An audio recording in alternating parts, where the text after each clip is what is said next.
Olá, sejam todos muito bem-vindos ao Visão 360 e prepare-se que o nosso assunto hoje é política. Visão 360 é transmitido no canal 575 da Parabólica Digital Brasileira, TV aberta para todo o país, e canais 20 e 520 para os assinantes da Claronet no Rio Grande do Sul.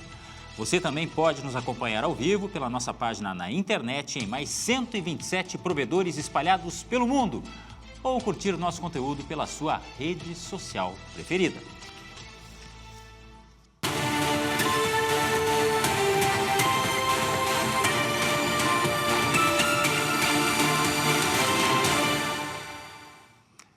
Política.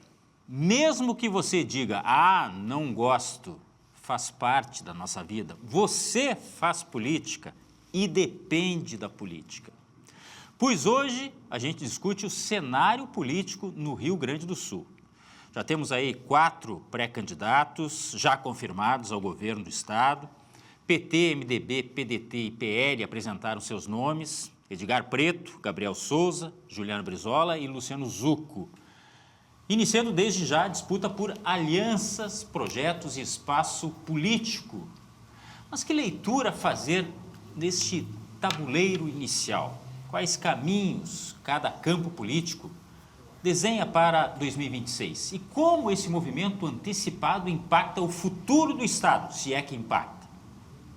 Para analisarmos esse cenário e suas implicações, o Visão 360 recebe os cientistas políticos Jorge Branco e Benedito Tadeu César. Muito obrigado pelas presenças de vocês. Sejam bem-vindos. Nós é que agradecemos. Vamos falar de muitas coisas. E temos que mencionar também que tem mais uma pré-candidatura a ser oficializada, já deve ser nesse final de semana, Marcelo Maranata, por parte do PSDB. Então, este é o assunto. Cenário eleitoral no Rio Grande do Sul. Impossível também não falar da política nacional. Uma coisa não fica tão distante da outra, não fica nada distante da outra.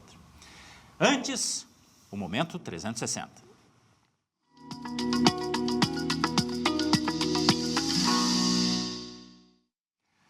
Na última reunião ministerial de 2025, o presidente Luiz Inácio Lula da Silva afirmou que 2026 vai ser decisivo para apresentar ao país os resultados do governo.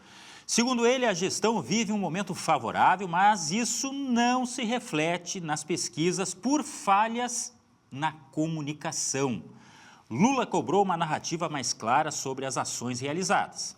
O presidente também sinalizou que vai aceitar a saída de ministros que devem disputar eleições. O encontro aconteceu na Granja do Torto, em Brasília. E o governo do estado apresentou o balanço da educação em 2025, com destaque para avanços estruturantes na rede estadual. A Secretaria da Educação apontou melhorias na governança, combate à evasão e incentivo à permanência dos estudantes. Programas como Todo Jovem na Escola, uso de avaliações e investimentos em infraestrutura marcaram o ano. Segundo os dados, houve valorização de profissionais, ampliação do ensino integral e distribuição de uniformes, alguns de forma inédita. Conforme a Secretaria de Educação, 2025 representa um ponto de virada para a educação gaúcha.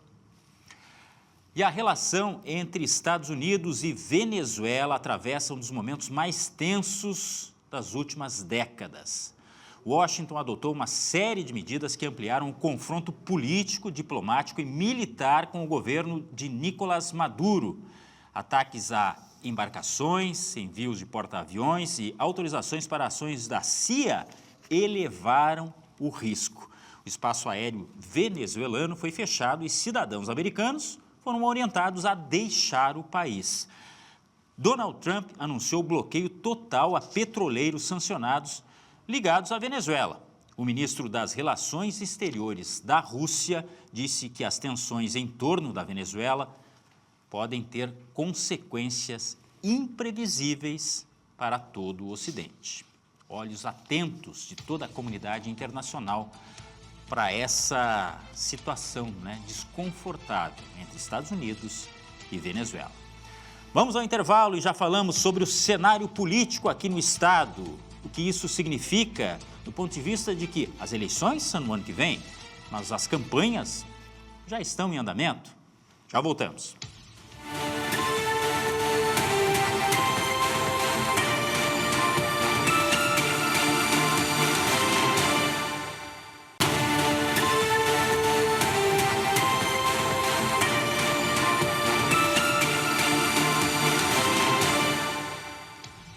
Visão 360, de volta falando do cenário político aqui no estado do Rio Grande do Sul. Subentenda-se, eleições que acontecem em 2026 nos estados e também no governo federal, mas vamos nos ater mais sobre essa disputa aqui no Rio Grande do Sul.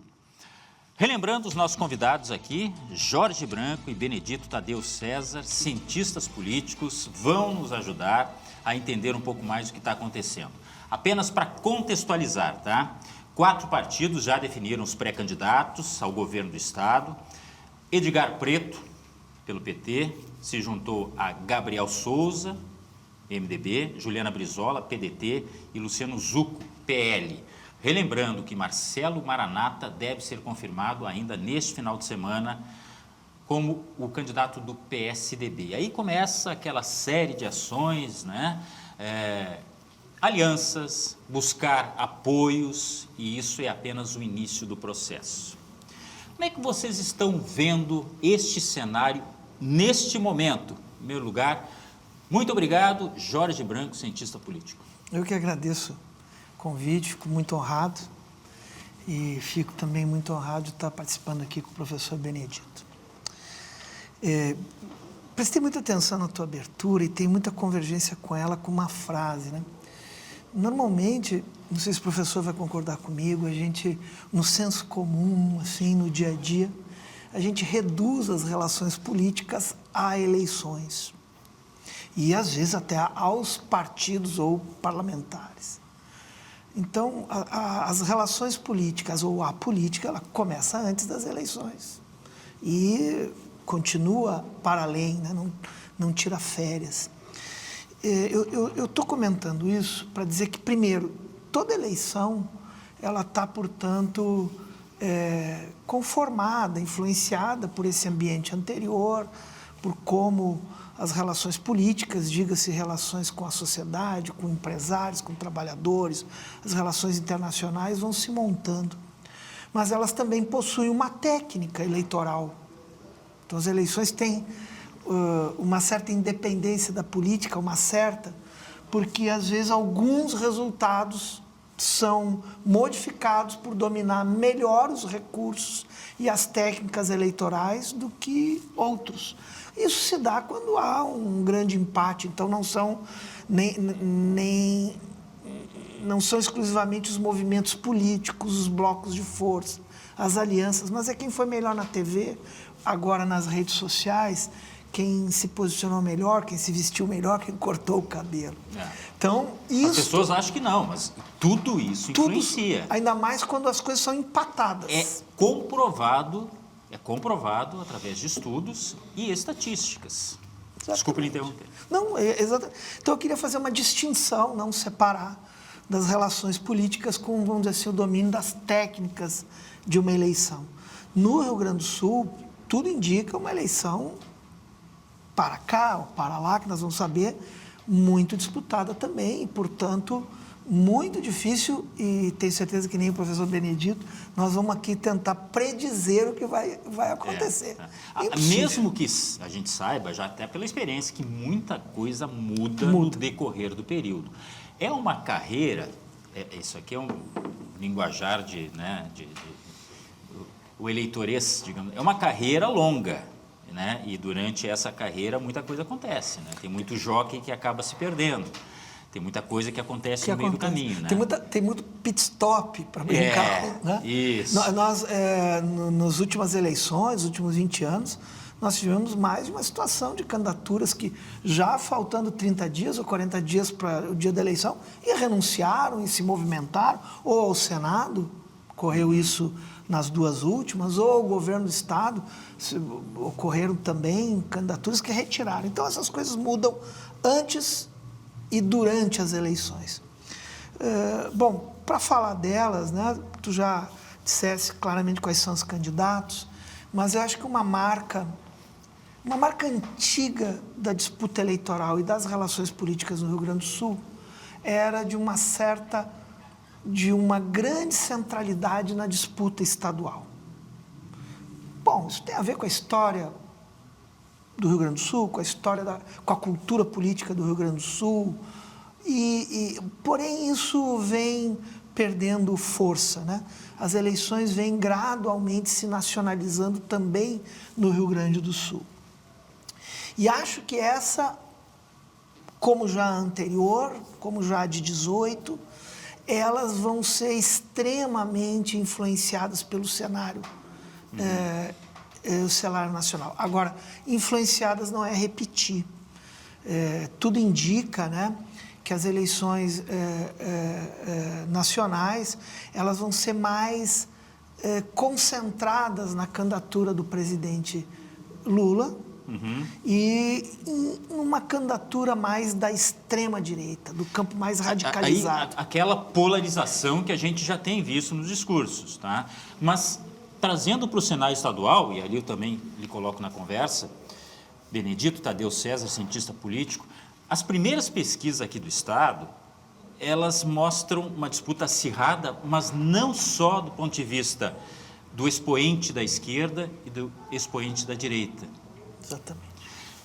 Será que isso aí vai mudar? Não está refletindo o que está acontecendo no cenário nacional? É apenas o start? Bom, primeiro, muito obrigado pelo convite. É muito bom estar aqui com o Jorge, contigo. Olha, eu vou fazer como o Jorge fez. Eu vou pegar uma outra coisa que tu falaste, que tu destacou... Que bom, quer dizer que eu falei coisas importantes. Sim, sem dúvida. Não, na chamada, né, na abertura do programa, você disse, vamos falar de política e eu sei que você não gosta de política, né? E isso era uma coisa que eu costumava afirmar para os meus alunos do primeiro semestre, né, dos alunos que estavam entrando, diziam, ninguém gosta de política. Mas política... e as pessoas tendem a construir uma barreira, né? Como se a gente pudesse viver sem a política, né? A política está no dia a dia da gente, né? Ela determina as nossas ações, né? Ela determina o quanto eu ganho, né? O preço dos alimentos, né? Então, a gente precisa se preocupar com a política, mesmo que ela não seja agradável. E o senhor percebeu, claro, eu não deveria nem ter falado, percebeu e várias vezes que o eleitor é o primeiro a reclamar. Sim. Ele diz que não gosta, muitos deles dizem que não gosta da política, mas eles estão lá para reclamar. Por quê? Porque a gente depende da política. E a gente tem que colocar os nossos representantes para poder reclamar, se for o caso. Isso é política também. Sim, sem dúvida, né?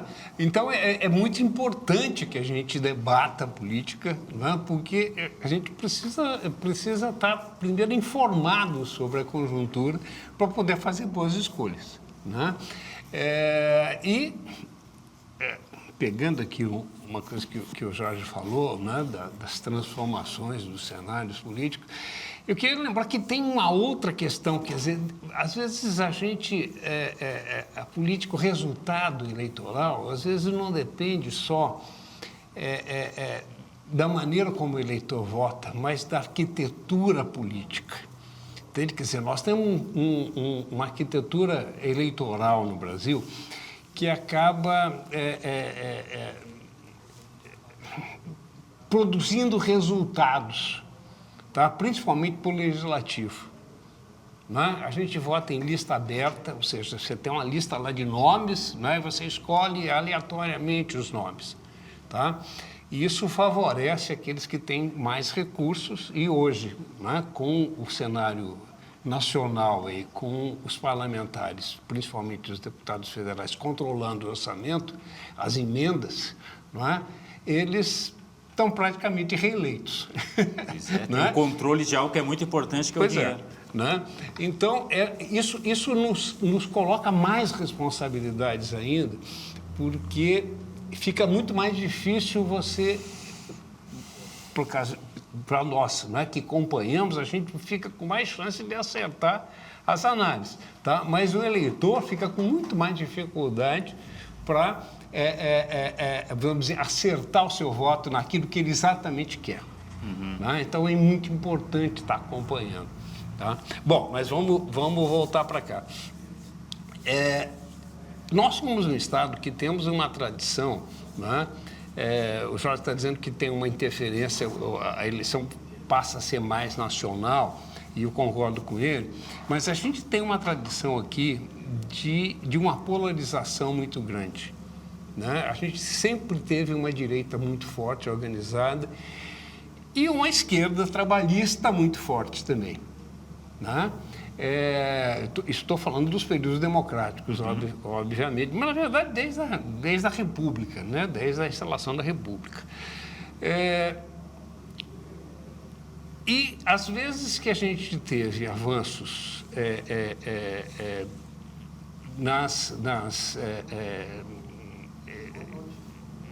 nos governos, né? Avanços, eu digo, eleitorais da esquerda, trabalhista, né? Foi quando o trabalhismo teve unido. Tá? Quando o trabalhismo se fragmenta, ele perde eleições aqui, inevitavelmente. E isso tem acontecido nos últimos anos. Tá? Vamos dizer, PT e PDT, que são os expoentes do trabalhismo aqui, mas o PSB também tem, né? Não tem conseguido se juntar nesse bloco. Tá? Quer dizer, isso tem favorecido as eleições. Veja que nas últimas eleições, esse bloco não tem ido ao segundo turno. Tá? Verdade. Não é? E eu acho que isso tende a se repetir nesse ano.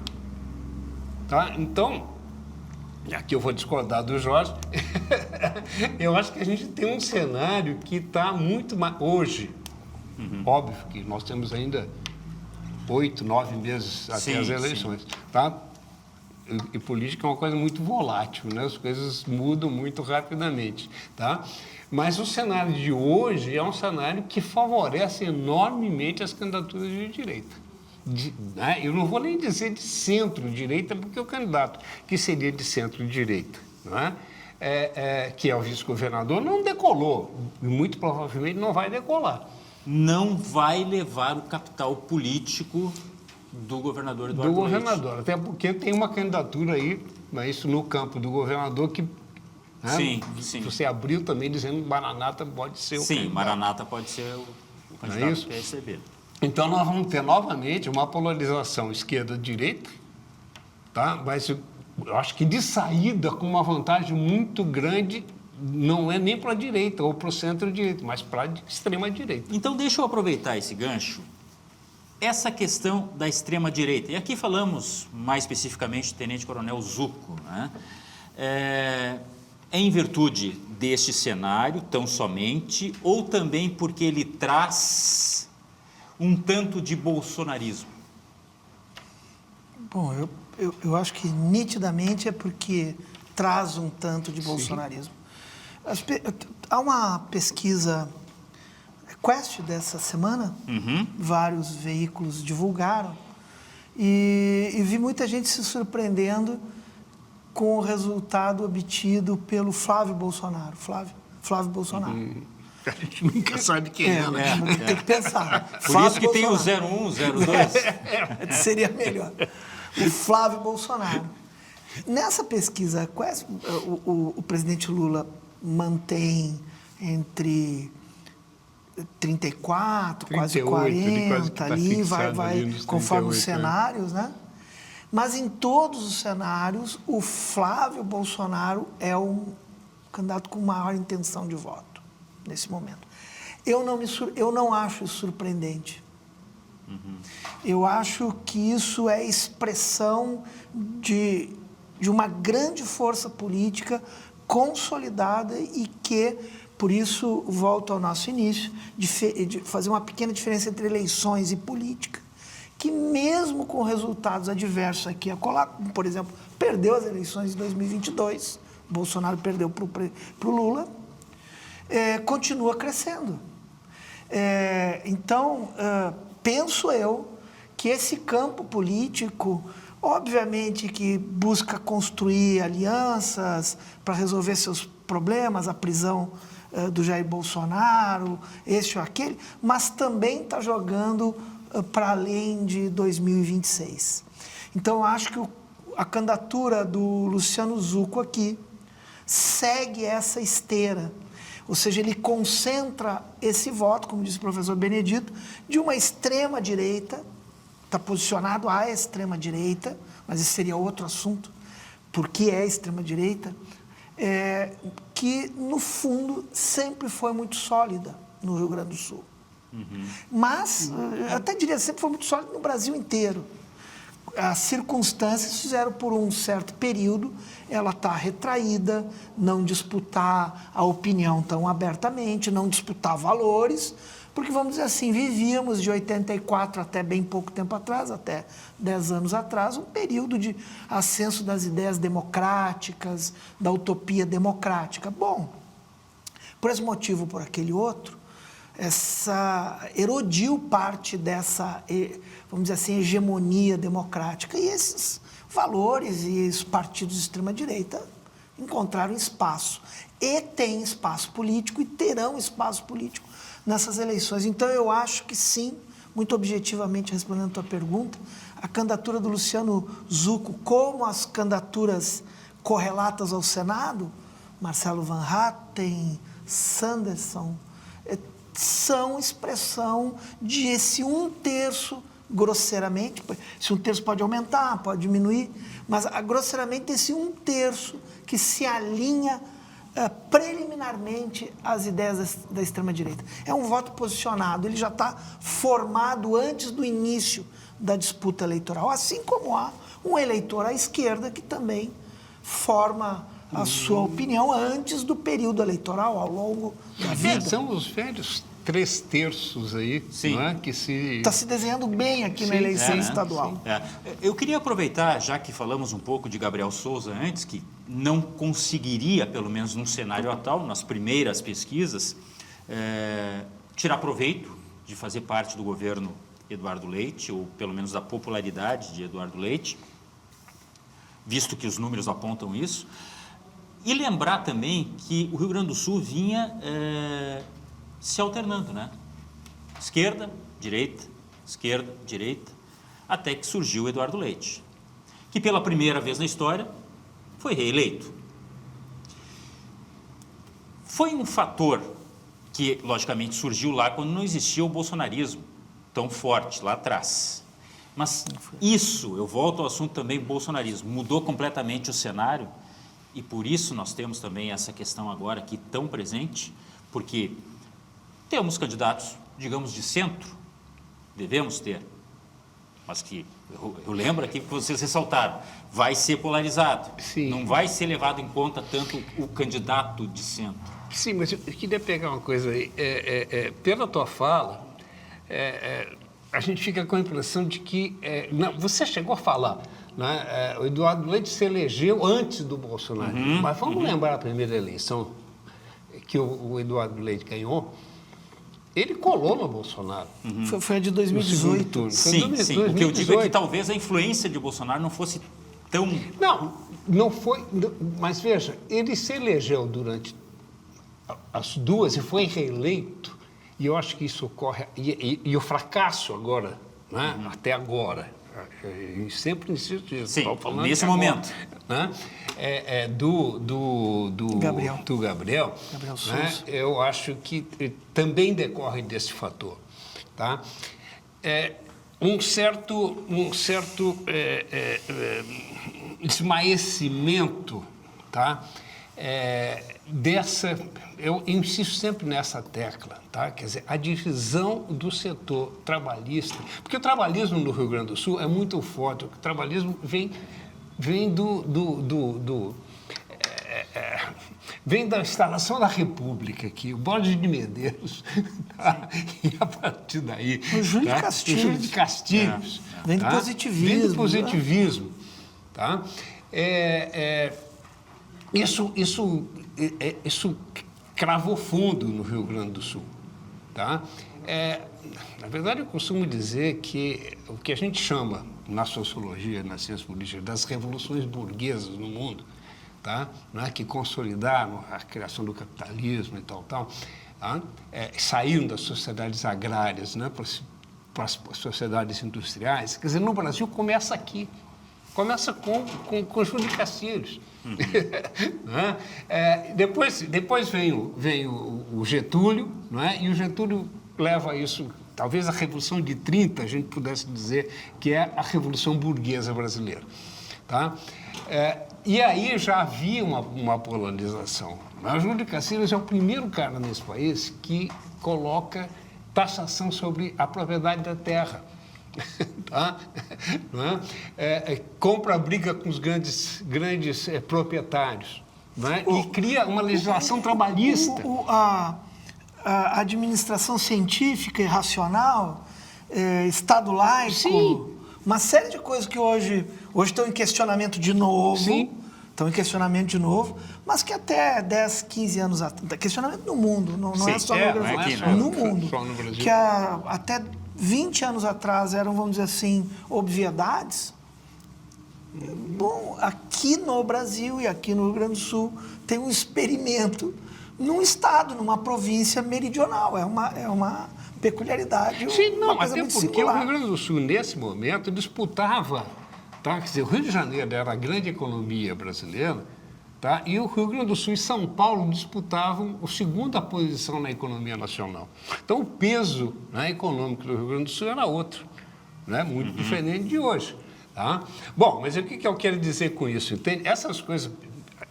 A política muda muito, né? Mas muda muito a conjuntura.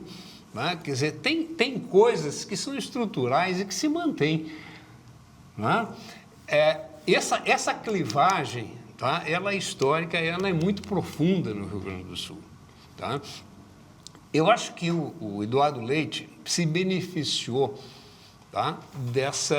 De um certo vácuo que existiu ali. E veja, no segundo turno, né, mesmo de 18, ele se beneficiou dos votos da esquerda. Né? E ele se beneficiou novamente na sua reeleição. Exatamente. Por isso ele consegue se reeleger, ele é o primeiro que se reelege. Tá? Ele vai mal para um governador no primeiro turno. Sim. Ele vai mal. Né? E o que a gente tem agora? Né? Quer dizer, a polarização está dada. Tá? Né? E aí o Gabriel não é cola. Tá? Quer dizer, você tem um grande candidato à direita, né, que é o Zucco, tá? que capitaliza esses votos todos do bolsonarismo, tá? Então não tem espaço. Entende? Quer dizer, você tem uma esquerda e uma centro-esquerda, não é isso? Que está com duas candidaturas, que eu acho que é um grande erro, se querem realmente ganhar a eleição, tem que se compor de alguma maneira. Né? Mas você tem, né? E veja, né? Até por que eu digo isso? Né? Porque no segundo turno, né? Quer dizer, se o Eduardo Leite se beneficiou dos votos desse setor, não vou dizer esquerda, mas desse setor... campo democrático. Assim, né? Não, desse setor trabalhista histórico no Rio Grande do Sul, tá? Eu acho que o que tem de acontecer nesse momento é que quem vai absorver esses votos, não do trabalhismo amplo que eu estou chamando, mas né, porque esse somou, né, e isso explica, do meu ponto de vista, as eleições do Eduardo Leite, a eleição dele e a reeleição, né, porque ele absorve os votos à esquerda ou do trabalhismo. Né? Agora, né, muito provavelmente, um dos candidatos do trabalhismo vai ao segundo turno, né? Ou o Edgar ou a Juliana, não é isso? E aí muito provavelmente o Zucco vai ao segundo turno. E o Zucco indo ao segundo turno, o voto, né, do centro, né, vai para ele. Não vem para a esquerda. Né? Aí nós entramos naquela seara, em outras palavras, talvez não seja isso que vocês queiram dizer explicitamente, mas é aquele voto da rejeição também, né? Sim. É o que a gente chama de voto da rejeição, que já definiu muita eleição. Isso, né? Você segundo vota turno, muito em quem você exatamente. não quer. Né? Quer dizer, para não deixar ganhar quem você não Isso, quer. Né? que é parte do jogo que político. você detesta. Que é parte do jogo político. Me parece foi o que ocorreu no segundo turno das eleições estaduais de 26. Sim. Foi um voto no então governador Por isso ele se concorrente, reelege. Eduardo Leite, um voto contra o candidato da extrema-direita à época, que era o Onyx Lorenzoni, o ex-ministro Onyx Lorenzoni. Bom, nós vamos fazer um intervalo. Porque já você falamos. tinha ali, desculpe, mas Pois você, né, naquele momento acontece de que esse campo trabalhista não vai ao segundo turno. Não é isso? Então, esse voto é descarregado no Eduardo Leite. Tá? Quer dizer, como eu estou acreditando agora que você tem um candidato desse campo que vai ao segundo turno, ele não vai poder contar com esse voto. Pois é. Falamos antes da influência, ou possível influência de Bolsonaro. E no âmbito federal nós temos essa questão, né? Bolsonaro, Luiz Inácio Lula da Silva. Então vamos discutir também a possível influência de Lula. A gente vai fazer um rápido intervalo, já voltamos aqui no Visão 360.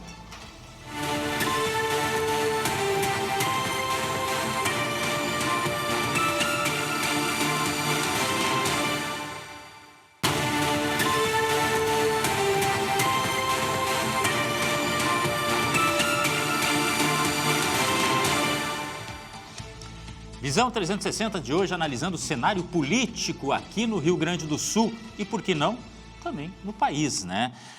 Você sabe que em 2026 temos eleições, mas a corrida já começou. Candidaturas confirmadas, outras que estão sendo confirmadas ainda, por exemplo, no final de semana.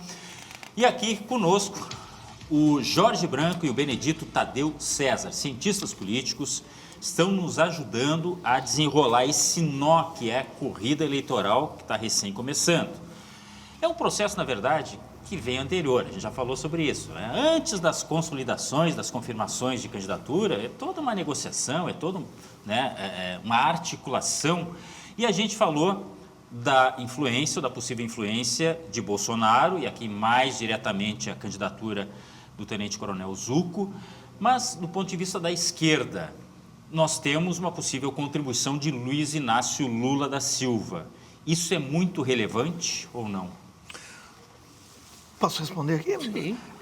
Primeiro, eu acho que tal e qual a influência à direita do bolsonarismo, também do outro campo eu forte a influência do perguntei, Lula. porque na abertura do programa a gente deu uma informação da última reunião do Ministério, do presidente com o Ministério, e ele reclamou da comunicação, ou seja, o nível de aprovação do governo está aquém daquilo que ele mesmo esperava. E por isso que eu pergunto, porque Bolsonaro não está na ativa, teoricamente, porque está cumprindo uma pena, mas Luiz Inácio Lula da Silva está brigando com os índices. Por isso que eu lhe perguntei. Eu imagino que ele esteja brigando com os índices de aprovação do governo. Sim. Tem uma situação que até não é muito comum. Normalmente quem está no governo tem a intenção de voto muito vinculada à aprovação do governo. Bom, mas aqui nós estamos falando de um personagem singular na história brasileira. Gostem ou não gostem, que é o Lula. A intenção de voto no Lula é, de um modo ou de outro, mais ampla que a aprovação do seu governo. Por isso ele aparece nas intenções de voto muito bem colocado. Tudo indica que tende a vencer as eleições, na minha percepção. Mas, de fato, a mesma pesquisa que dá uma ideia de que ele possa vir a vencer as eleições é a que diz que aprovação e desaprovação está na margem de erro, está empatada. Tantos quanto uma fatia igual aprova dos que desaprovam. Mas aí, qual é a diferença? Vamos dizer assim, o gigantismo da figura do Lula, que ele é singular na história brasileira.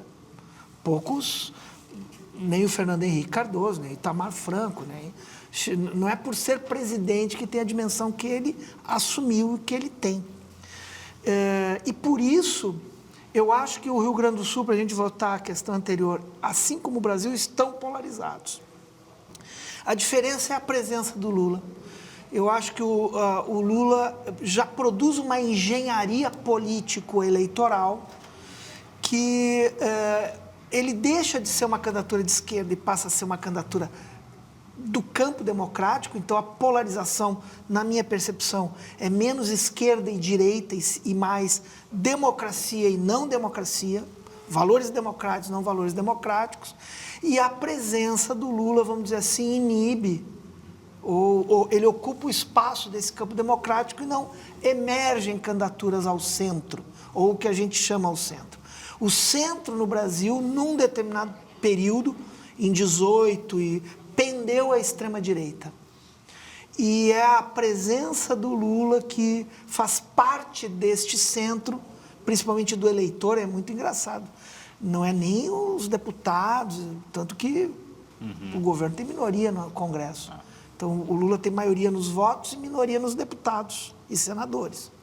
Mas ele atrai esse eleitor que ele...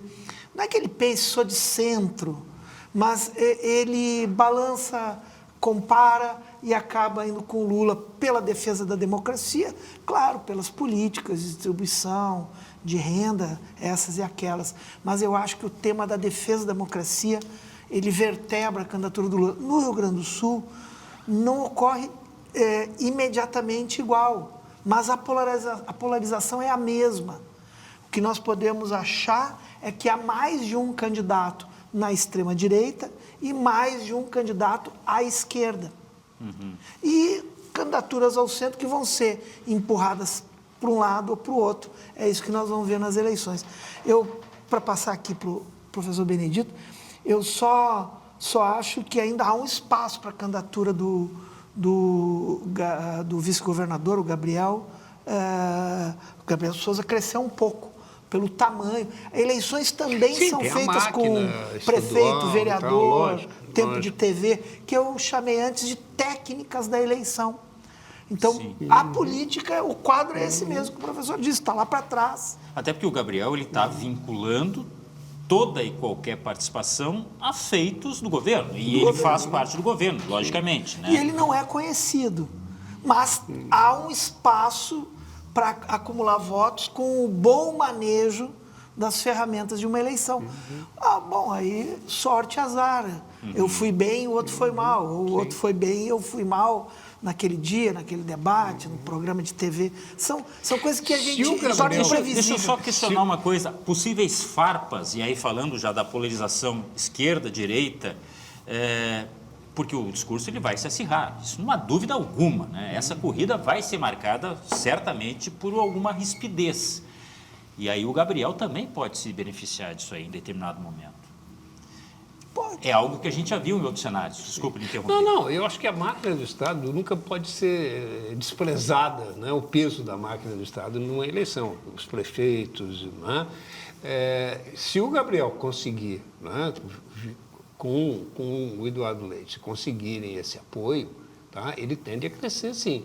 E aí a gente tem uma possibilidade forte de mudança de cenário. Pode ter uma repetição daquele fenômeno que levou à eleição e reeleição do Eduardo Leite, porque aí, né, a fragmentação no campo trabalhista amplo, aqui como eu estou chamando, tá, pode deixar fora do segundo turno um representante desse campo, ou seja, não Preto ou Juliana não irem ao segundo turno.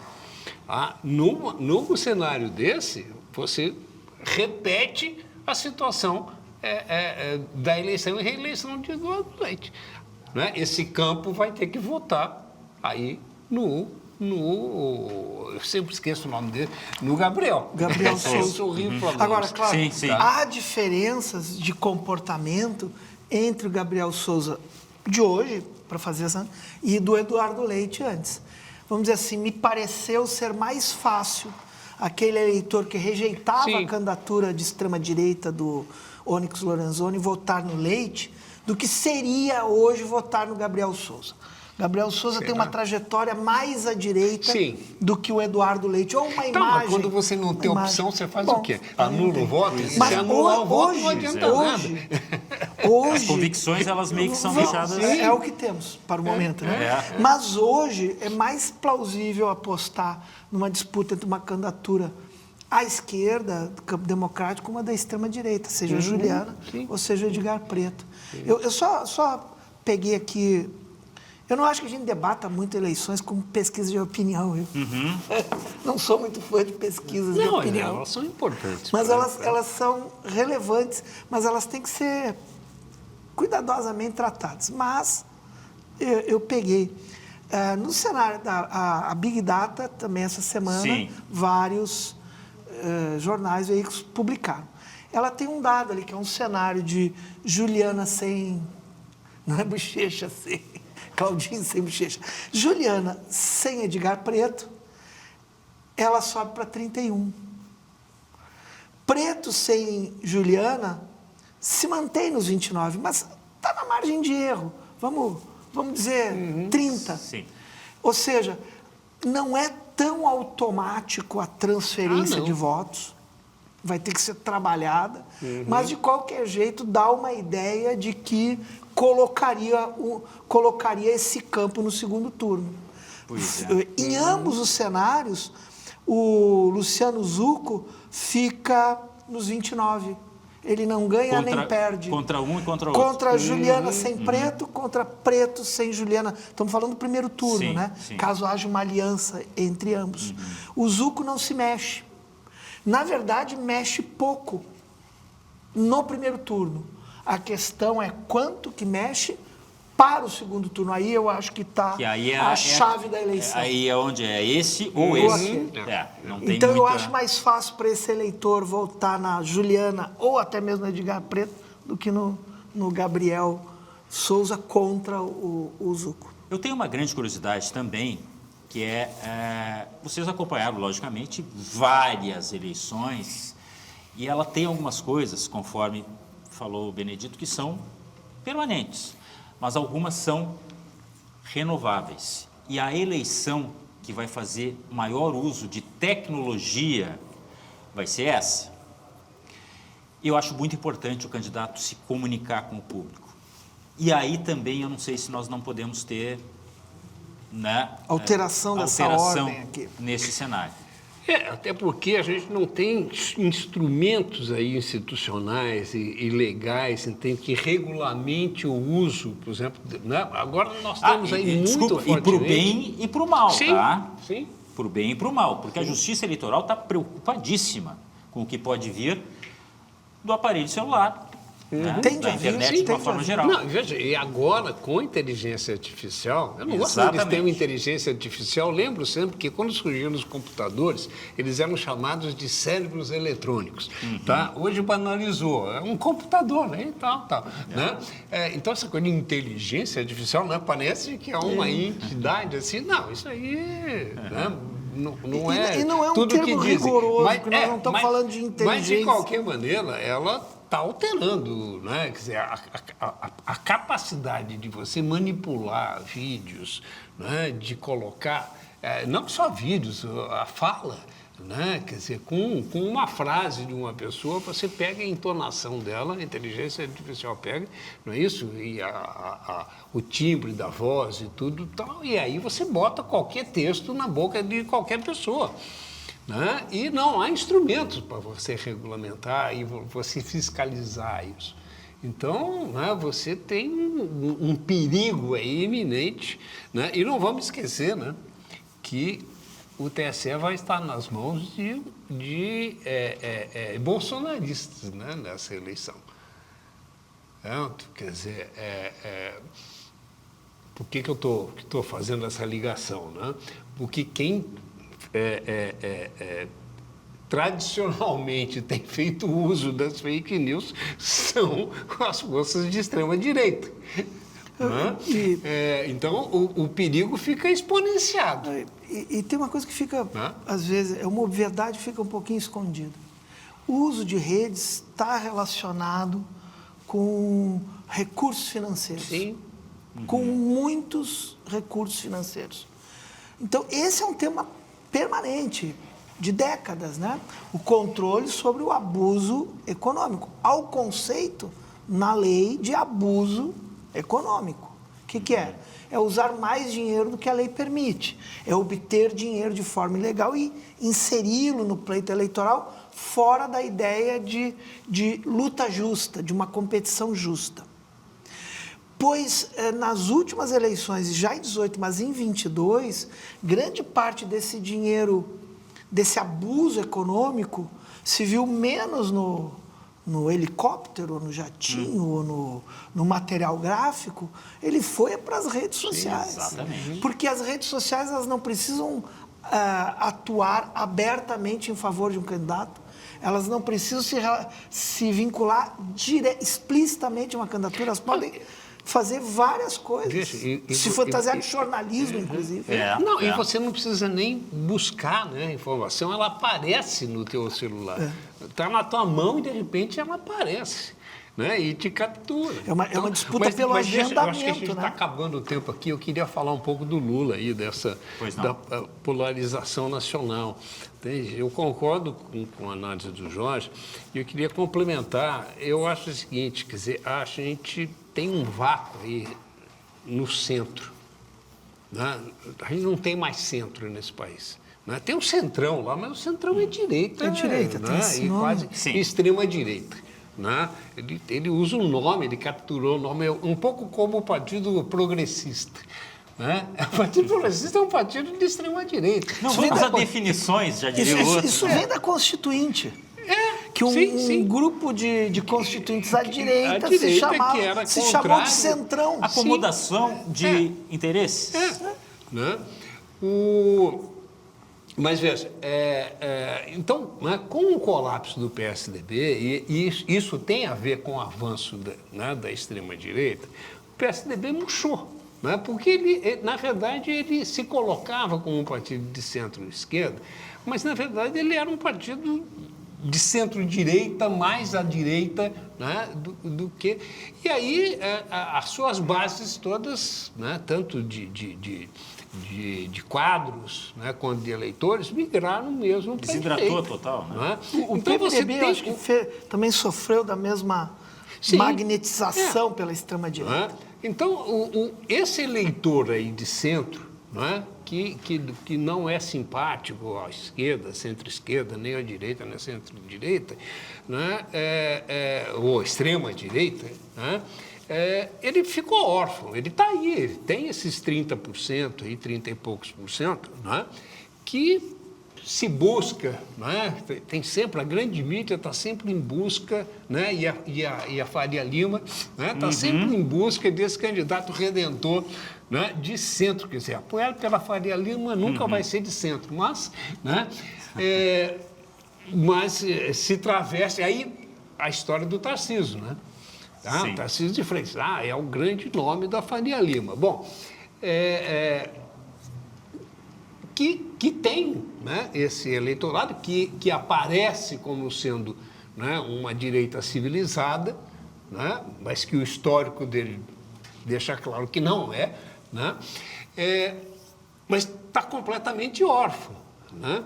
Então, eu acho que tem... por que né, a aprovação do presidente Lula não aumenta? Bom, porque essa polarização nunca deixou de existir. Né? São 3 anos aí, né, de governo Lula, mas o resultado, né, da eleição, né, de 2022 praticamente isso que a gente continua constatando, né, nas pesquisas. Né? Eu acho que o presidente Lula tem razão quando ele diz tem problema de comunicação. Tem, mas não é só esse o problema. Dá tempo ainda de fazer um comentário colado a isso? Pois não. É que há também, na minha percepção, uma mudança vamos dizer assim, das razões que levam o cidadão brasileiro, eleitor, mas também não eleitor, a formar a sua opinião. E a ascensão da extrema-direita no Brasil também está vinculado com uma ideia de um aumento da politização do voto. Normalmente se usa assim no senso comum, politizado é aquele que concorda contigo. Eu não uso o termo assim. Politização, eu acho que o eleitor brasileiro se politizou, no sentido de que ele não espera, uma grande parte não espera a eleição para decidir. Decide por valores. É porque ele escolhe lado. Escolhe lado antes. E aí é o seguinte, esse governo é bom para ti? Deu emprego? Deu, é isso. Mas não é da minha religião. Um cenário hipotético. Isto é uma politização, goste eu ou não. Sim. Mas é uma politização. Então, eu acho que isso, a extrema-direita não só se beneficiou, como ela também produziu isto. Ela disputa a sociedade. É isso que é preciso entender. Temos muito assunto. Vamos lá, nós estamos encerrando já. Uma politização que chegou, inclusive, na religião, que você disse aí, não é da minha religião. Veja que a Michelle, não deu tempo da gente falar dela, mas a Michelle é quem pontua aí pela direita, é quem pontua nas pesquisas. Se não está do meu lado, está do outro. Eu não posso estar no meio. Muitas pessoas pensam isso. Mas, enfim, nós temos muita coisa para conversar. Eu convido desde já vocês para reaparecerem por aqui, porque nós temos recém uma corrida começando e vai ter gente caindo do cavalo, vai ter jockey se dando mal, vai ter muita gente entrando nesse circuito. Vai ter jockey subindo no cavalo. Exatamente. E o convite está feito. Eu agradeço desde já a presença. Foi muito bom. O Visão 360 de hoje fica por aqui. Você sabe que aqui a gente tem sempre assuntos relevantes da sua, da minha, da nossa rotina. A gente se vê aqui no canal 360, no Visão 360, na Masper TV, o canal que representa infinitas possibilidades. Tchau!